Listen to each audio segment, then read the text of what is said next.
हम बात करेंगे उस ऐतिहासिक रणभूमि की जहां मेवाड़ के शौर्यवान महाराणा कुंभा ने अपनी कूटनीति और पराक्रम से नागौर पर विजय पताका फहराई थी। ये कहानी है विश्वासघात और वीरता की, जहां एक शासक के छल का जवाब महाराणा कुंभा ने अपनी अटूट निष्ठा और अद्भुत रणकौशल से दिया।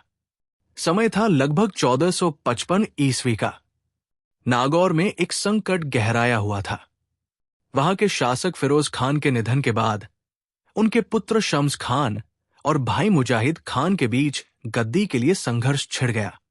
मुजाहिद खान ने छल से नागौर पर कब्जा कर लिया और लाचार शम्स खान मदद के लिए चित्तौड़गढ़ महाराणा कुंभा की शरण में पहुंचा।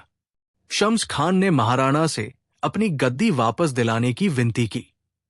महाराणा कुंभा, जो मेवाड़ की सुरक्षा और प्रभुत्व के प्रति सदैव सचेत रहते थे, ने शम्स खान की बात सुनी। उन्होंने एक शर्त रखी, यदि मेवाड़ की सेना शम्स खान को नागौर का सिंहासन वापस दिलाती है तो नागौर किले की उन मजबूत दीवारों को ध्वस्त करना होगा जो भविष्य में मेवाड़ के लिए खतरा बन सकती थी। शम्स खान ने महाराणा के सामने गिड़गिड़ाते हुए ये शर्त स्वीकार कर ली। महाराणा कुंभा अपनी सेना के साथ नागौर की ओर बढ़े। उनकी कुशल रणनीति और सैनिकों के अदम्य साहस ने मुजाहिद खान की सेना को परास्त कर दिया। नागौर पर फिर से शम्स खान का अधिकार स्थापित हो गया।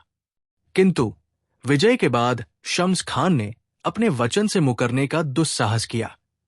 नागौर की सत्ता मिलने के बाद उसने किले की दीवारों को ध्वस्त करने से इनकार कर दिया, ये सोचकर कि अब उसे किसी की आवश्यकता नहीं है। ये महाराणा कुंभा के लिए एक अपमानजनक विश्वासघात था। एक राजपूत के लिए वचन सर्वोपरि होता है और महाराणा कुंभा इस छल को सहन नहीं कर सकते थे। महाराणा कुंभा ने तुरंत अपनी सेना को तैयार रहने का आदेश दिया। उन्होंने स्पष्ट कर दिया कि नागौर की दीवारों को गिराया जाएगा और यदि शम्स खान विरोध करता है तो उसे इसका परिणाम भुगतना होगा। ये एक निर्णायक क्षण था। मेवाड़ की सेना ने नागौर की ओर कूच किया, इस बार शम्स खान को उसके विश्वासघात का दंड देने के लिए। नागौर के रणभूमि में भीषण संग्राम छिड़ गया। महाराणा कुंभा स्वयं युद्ध के मैदान में अपने सैनिकों का नेतृत्व कर रहे थे। उनकी तलवार शत्रु सेना पर बिजली की गति से गिर रही थी। उनका शौर्य देख सैनिक उत्साहित हो उठे। उन्होंने शम्स खान की सेना पर भयंकर प्रहार किए। महाराणा कुंभा की सेना उनके नेतृत्व में अदम्य साहस और दृढ़ संकल्प के साथ लड़ी। शम्स खान की सेना महाराणा के अदम्य पराक्रम और रणनीतिक कौशल के आगे टिक न सकी। किले के द्वार तोड़ दिए गए और मेवाड़ की विजयी सेना ने नागौर पर कब्जा कर लिया। महाराणा कुंभा ने नागौर के किले की उन दीवारों को ध्वस्त करवा दिया जिन्हें शम्स खान ने बचाने की कोशिश की थी। ये केवल एक किले का विध्वंस नहीं था, बल्कि ये एक संदेश था, मेवाड़ से छल करने वाले को कभी क्षमा नहीं किया जाएगा।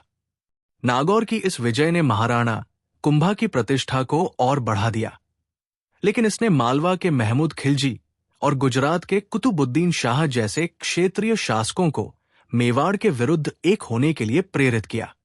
उन्होंने चंपानेर की संधि करके मेवाड़ को आपस में बांटने का षड्यंत्र रचा, जिसके कारण भविष्य में कई और भीषण युद्ध हुए। नागौर का ये रण महाराणा कुंभा के असाधारण नेतृत्व, उनकी वचनबद्धता और उनके अतुलनीय शौर्य का प्रतीक बन गया।